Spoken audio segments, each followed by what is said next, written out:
giờ bao giờ quy vân vân lên sắc miêu cao dia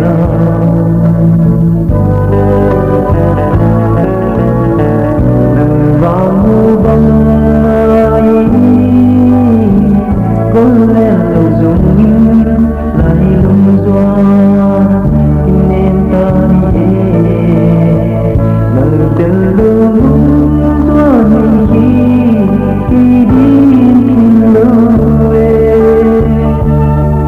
băng chìm miền đi bao bờ thế